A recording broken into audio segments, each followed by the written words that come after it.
Good morning students. Chemistry Unit 12 Atomic Structure இந்த lesson நம்ம discuss பண்ணிட்டு இருக்கோம். லாஸ்ட் வீடியோவில் discovery of discovery of electrons நம்ம வந்து பார்த்தோம். So who was discovered electron? J Thomson.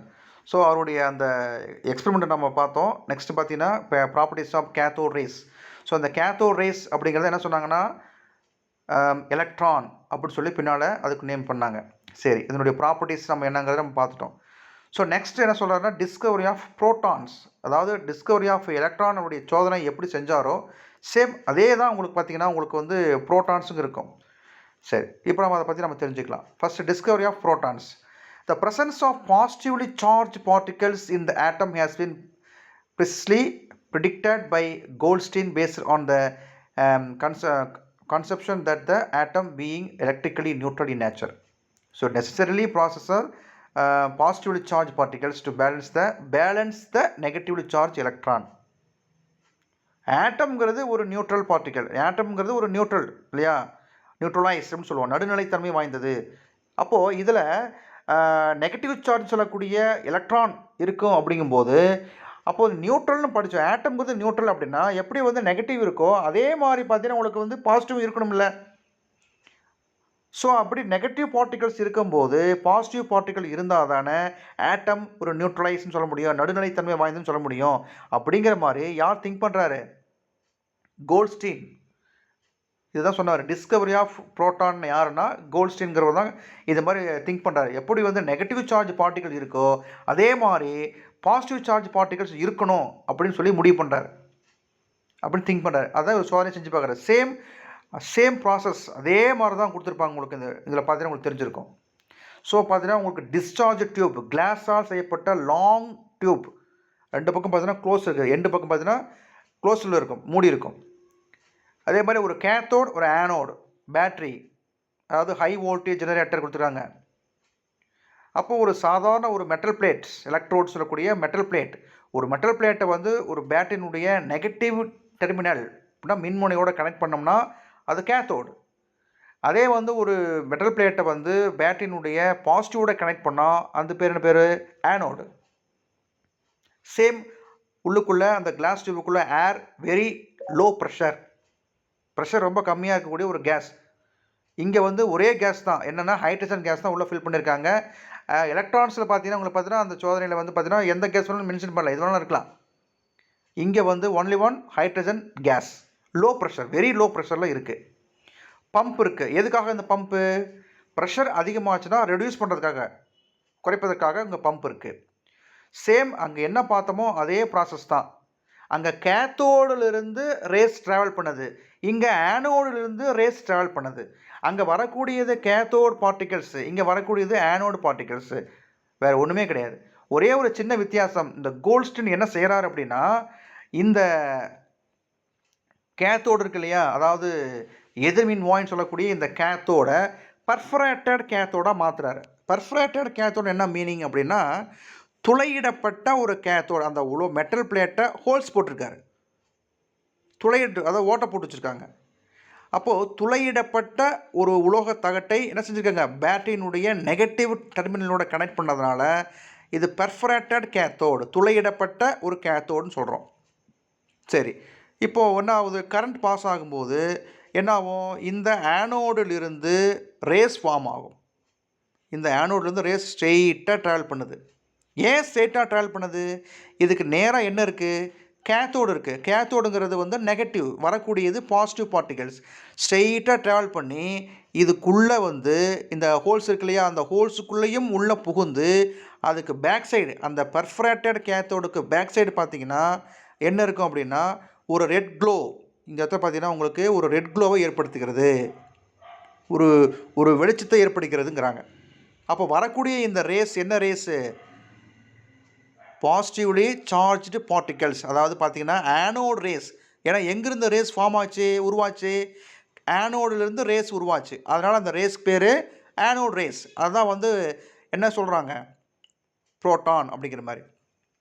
சரி, அப்போது இங்கே இந்த ரெட் க்ளோ, சிவப்பு நிறமான ஒரு புள்ளி ஏற்படுகிறது.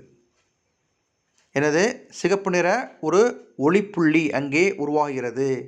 அப்போது அந்த துளைக்குள்ளேயும் புகுந்து வெளியில் போய் அந்த எண்டு பகுதியில் ஒரு ரெட் க்ளோன்னு சொல்லக்கூடிய ஒரு இது நமக்கு உருவாகிறது. இந்த சோதனை அவர் செஞ்சு பார்க்குறார். இதுதான் அவர் செய்கிறார். சேம் அதே ப்ராசஸ் தான். So Goldstein repeated the cathode ray experiment by using a perforated cathode. பர்ஃபரேட்டட்னு அர்த்தம்னா துளையிடப்பட்ட ஒரு கேத்தோடு நம்ம வந்து அவர் செய்கிறார். On applying a high voltage under low pressure. உள்ளுக்குள்ளே கேஸ் வெரி லோ ப்ரெஷரில் இருக்குது, voltage high voltage. He observed a faint red glow.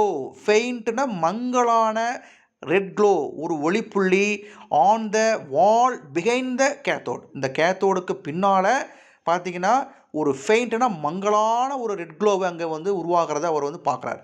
Since these race originated from the anode. எங்கேருந்து வந்துச்சு இந்த ரேஸு? எங்கேருந்து வந்துச்சுன்னா ஆனோட்லேருந்து இந்த ரேஸ் வந்துச்சு. They were called anode rays. அதனால் அதுக்கு பேர் என்னது? Anode rays. இன்னொரு பேர் இருக்கு, என்னது? Canal rays. கேனல் ரேஸ் சொல்லலாம், பாசிட்டிவ் ரேஸ் அப்படின்னு சொல்லலாம். Anode rays were found as the stream இந்த பாசிட்டிவ்லி சார்ஜ் பார்ட்டிகல்ஸ். ஸோ அந்த ஆனோட் ரேஸில் என்ன சார்ஜ் பார்ட்டிகல்ஸ் இருக்குது? பாசிட்டிவ்லி சார்ஜ்டு பார்ட்டிகல்ஸ், அதாவது ப்ளஸ். ஸோ இதுதான் வந்து பாசிட்டிவ்லி சார்ஜ் பார்ட்டிகல்ஸ் அந்த ஆனோட் ரேஸில் இருக்குங்கிறத நம்ம தெரிஞ்சுக்கிட்டோம். ஸோ ஒரே ஒரு வித்தியாசம் என்னென்னா பர்ஃபரேட்டட் கேத்தோட யூஸ் பண்ணுறாரு. துளையிடப்பட்ட ஒரு கேத்தோட இந்த கோல்ட்ஸ்டீன் யூஸ் பண்ணுறாரு. ஏன்னா அந்த துளைக்குள்ளேயும் ஸ்ட்ரைட்டாக ட்ராவல் பண்ணி புகுந்து ஒரு ரெட் க்ளோவே அங்கே உருவாக்குதா அப்படிங்கிறத செஞ்சு பார்க்குறாரு. ஒரு சின்ன மாற்றம், அவ்வளோதான். ஸோ இங்கே ஃப்ளூரசன் மெட்டீரியல் உங்களுக்கு என்ன சொல்லியிருக்கேன் முன்னே சொன்னேன் நான். ஃப்ளூரசன் மெட்டீரியலுங்கிறது பார்த்தீங்கன்னா என்னது? ஜிங்க்கு சல்ஃபைடு, அதாவது ZNSன்னு சொல்லக்கூடிய ZNS ஜிங்க் சல்ஃபைடு. இதுதான் வந்து ஃப்ளூரசன் மெட்டீரியலாக நம்ம பூசுவோம். அதாவது ஒரு ஒளிப்புள்ளியை, அதாவது வென் இன்விசிபிள் ரேடியேஷன் ஃபால்ஸ் நம்ம அங்கே யூஸ் பண்ணோம். அந்த ரேடியேஷன் நம்ம கண்ணுக்கு தெரியாத புலப்படாத ஒரு ரேடியேஷனை நமக்கு வந்து தெரியணுங்கிறதுக்கு என்ன செய்கிறாங்கன்னா இந்த மாதிரி மெட்டீரியல் யூஸ் பண்ணி அது வந்து த எமிட் எ விசிபிள் லைட். அதாவது விசிபிள் லைட்னா க்ளோயிங் ஆகுது. அதை உள்வாங்கி ஒரு வெளிச்சத்தை நமக்கு ஒரு அடையாள புள்ளியை நமக்கு வந்து உருவாக்கக்கூடிய ஒரு மெட்டீரியல் பேர் தான் வந்து ஜிங்க் சல்ஃபைடு, ஃப்ளூரசன்ட் மெட்டீரியல் அப்படின்னு சொல்லக்கூடியது தான். சரி, இதுதான் அங்கே வந்து நமக்கு வந்து ஆனோட் ரேஸ் அப்படின்னு சொல்லக்கூடிய விஷயம். ஸோ ஆனோடு இங்கே இருக்குது, இங்கே கேத்தோடு இருக்குது. பெர்ஃபரேட்டட் கேத்தோடு முக்கியமாக ஞாபகம் வச்சுங்க. பெர்ஃபரேட்டட் கேத்தோட துளையிடப்பட்ட ஒரு கேத்தோடு. சரி, நெக்ஸ்ட் என்ன கொடுத்துருக்காங்க? இந்த ஆனோடு ரேஸினுடைய properties. Anode rays travel in straight line, ஸ்ட்ரெயிட்டாக ட்ராவல் பண்ணோம். Anode rays are made up of material particles, அங்கே வந்து பார்ட்டிகல்ஸ் இருக்குது. Anode rays are deflected by electric and magnetic fields. Since they are deflected towards the negatively charged plate, they consist of the positively charged particles. நம்ம வந்து எப்படி நம்ம cathode ரேஸில் நம்ம சொன்னோமோ அதே மாதிரி தான். அப்போது இந்த ஆனோட் ரேஸ் வரக்கூடிய இந்த பாதையில் ஸ்ட்ரெயிட்டாக ட்ராவல் பண்ணுது இல்லையா? நீங்கள் வந்து என்ன செய்யலாம், அங்கே ஒரு எலக்ட்ரிக் ஃபீல்டையோ இல்லை ஒரு மேக்னெட்டிக் ஃபீல்டையோ கொடுத்தோம் அப்படின்னா அது நெகட்டிவாக இருக்கும். நெகட்டிவ் பக்கம் வச்சு என்ன ஆகும்? வரக்கூடிய அந்த பாசிட்டிவ் சார்ஜ் பார்ட்டிகல்ஸ் என்ன செய்யுது? எங்கே நெகட்டிவ் இருக்கோ அங்கே டிஃப்ளெக்ட் ஆகி போகும். அப்போ விளக்கம் அடையும் அப்படிங்கிற. அது மேக்னெட் ஃபீல்டு வச்சாலும் சரி, இல்லை இன்னொரு எலக்ட்ரிக் ஃபீல்டு வச்சாலும் சரி, வரக்கூடியது பாசிட்டிவ் சார்ஜ். நீங்கள் நெகட்டிவ் வச்சிங்கன்னா என்ன ஆகும்? அந்த பக்கம் விலகி போயிடும். சரி, the properties of anode rays depend upon the nature of the gas taken inside the discharge tube. அப்போது ப்ராப்பர்ட்டிஸ் ஆஃப் ஆனோட் ரேஸ் அப்படிங்கிறது எதை நம்பி டிபெண்ட் பண்ணி இருக்குன்னா கண்டிப்பாக இந்த டிஸ்சார்ஜ் டியூபுக்குள் இருக்கக்கூடிய கேஸ் அப்படிங்கிறது முக்கியம். என்ன கேஸுங்க? Hydrogen case. இது எதுவுமே அங்கே மென்ஷன் பண்ணலை, நீங்கள் தெரிஞ்சுக்கோங்க. ஆனால் இதே வந்து பார்த்தீங்கன்னா உங்களுக்கு கேத்தோட் ரேஸுடைய ப்ராப்பர்ட்டிஸில் டஸ் நாட் டிபெண்ட் படிச்சிருப்பீங்க. அங்கே வந்து கேஸ் அப்படிங்கிறத நம்பி அந்த டிஸ்சார்ஜ் டியூப் கொடுக்கக்கூடிய கேஸை நம்பி அந்த ப்ராப்பர்ட்டிஸ் ஆஃப் கேத்தோட் ரேஸ் இல்லை அப்படின்னு படித்தோம். இங்கே கண்டிப்பாக டிபெண்ட் பண்ணி தான் இருக்குது ப்ராப்பர்ட்டிஸ் ஆஃப் ஆனோட் ரேஸ், அந்த கேஸ் நம்பிங்கிறாங்க. சரி, last point. The mass of the particles is the same as the atomic mass of the gas taken inside the discharge tube. அந்த பார்ட்டிகிளுடைய மாஸ் என்னவோ அது வந்து இந்த கேஸ் இருக்கக்கூடிய அந்த அட்டாமிக் மாஸ் சொல்லணும் இல்லையா, அதனுடைய மாஸ்னை சேமாக இருக்குங்கிறாங்க. ஒரே மாதிரி தான் இருக்கும். எது? டிஸ்சார்ஜ் டியூபுக்கு இருக்கக்கூடிய அந்த கேஸினுடைய மாஸ். சரி, when do you know பாருங்க, when hydrogen gas was taken in a discharge tube, the positively charged particles obtained from the hydrogen gas were called protons. இப்போது உள்ளே வந்து பார்த்தீங்கன்னா ஒரு ஹைட்ரஜன் கேஸ் இருக்குன்னு சொல்லுவோம், அதாவது ஹைட்ரஜன் ஆட்டம். இதுதான் ஹைட்ரஜன் ஆட்டம். இந்த ஹைட்ரஜன் ஆட்டத்தில் என்ன இருக்கும்? புரோட்டான் இருக்குது, எலக்ட்ரான் இருக்குது.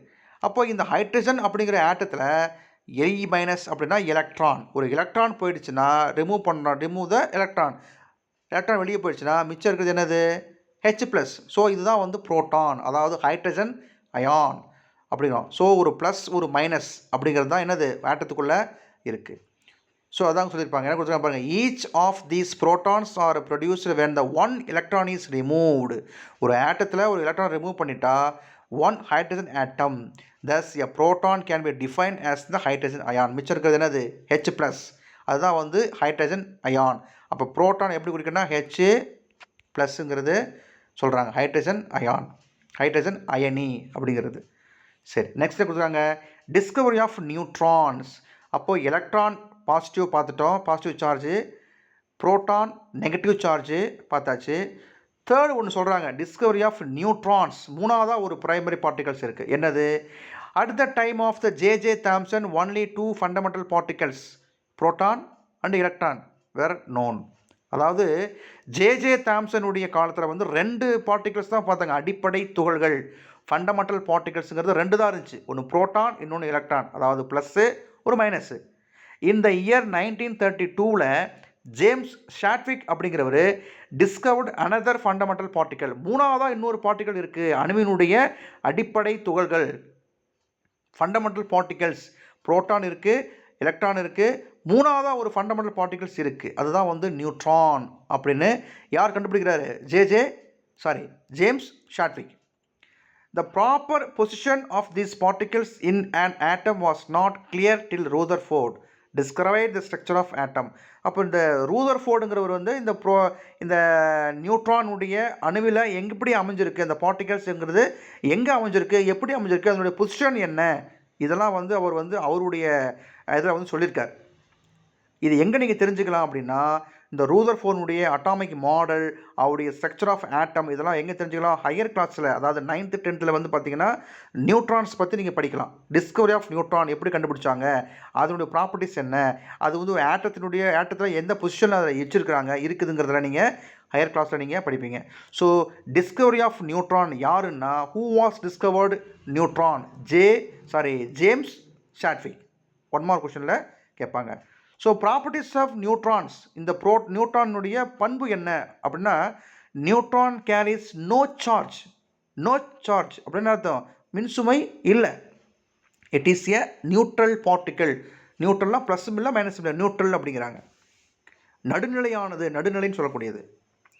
It has mass equal to that of the proton. புரோட்டானுடைய மாஸ் என்னவோ அதே தான் எதுக்கு இருக்கும்? இதுக்கும் இருக்குது, நியூட்ரானுக்கும் இருக்குது. ஸோ என்னது அதனுடைய மாஸ் பார்த்தீங்கன்னா 1.6 × 10⁻24 கிராம் அப்படிங்கிறது. ஸோ இங்கே வந்து ஒரு டேபிள் காலம் கொடுத்துருக்காங்க, 1 மார்க் கொஸ்டினை கேட்பாங்க. Properties of fundamental particles. So இதனுடைய இந்த பிரைமரி பார்ட்டிகல்ஸ், ஆட்டத்தில் இருக்கக்கூடிய primary particles, proton, electron, neutron, இதனுடைய மாஸ், அதனுடைய சார்ஜ். எலக்ட்ரான்னா இ, ஸ்மால் இ, மாஸ் பார்த்தீங்கன்னா 9.1 × 10⁻28 கிராம், இதனுடைய சார்ஜ் -1. புரோட்டான் வந்து பார்த்தீங்கன்னா ஸ்மால் பின்னு கொடுத்துருப்பாங்க, இதனுடைய மாஸ் 1.6 × 10⁻24 கிராம், இதனுடைய ரிலேட்டிவ் சார்ஜ் பார்த்தீங்கன்னா +1. நியூட்ரான் வந்து பார்த்தீங்கன்னா ஸ்மால் என், 1.6 × 10⁻24 கிராம், இதனுடைய மாஸ், இதனுடைய சார்ஜ் பார்த்தீங்கன்னா 0. ஏன்னா என்னது இது, எந்த சார்ஜும் அதுக்கு இல்லை. ஸோ 1 மார்க் கொஸ்டினில் கேட்பாங்க. ஸோ வந்து டிஸ்கவரி ஆஃப் வந்து எலக்ட்ரான் பார்த்துருக்கோம், டிஸ்கவரி ஆஃப் வந்து புரோட்டான் பார்த்துருக்கோம், வந்து டிஸ்கவரி ஆஃப் நியூட்ரான் நம்ம தெரிஞ்சுக்கிட்டோம். அது ஃபுல்லாக நம்ம வந்து பிரைமரி பார்ட்டிகல்ஸ் சொல்லக்கூடிய இது 3மே நம்ம தெரிஞ்சுக்கிட்டோம். ஸோ இதில் 1 மார்க் கொஸ்டின் நிறைய கேட்பாங்க. ஸோ பார்த்தீங்கன்னா உங்களுக்கு வந்து இந்த ப்ராப்பர்ட்டிஸ் ஆஃப் ஆனோட் ரேஸ் ஒரு 5 mark question. Properties of anode rays, right the properties of anode rays நீங்கள் தெரிஞ்சுக்கோங்க. 2 மார்க் கொஸ்டினில் ப்ராப்பர்ட்டிஸ் ஆஃப் நியூட்ரான் கேட்கலாம், ஏன்னா 2 பாயிண்ட் தானே இருக்குது. ஸோ அது கேட்கலாம். ஸோ 1 மார்க் கொஸ்டின் உங்களுக்கு நிறையா உங்களுக்கு வரும். ஸோ இதனுடைய கண்டினியூவை நெக்ஸ்ட் வீடியோவில் பார்க்கலாம். தேங்க்ஸ்.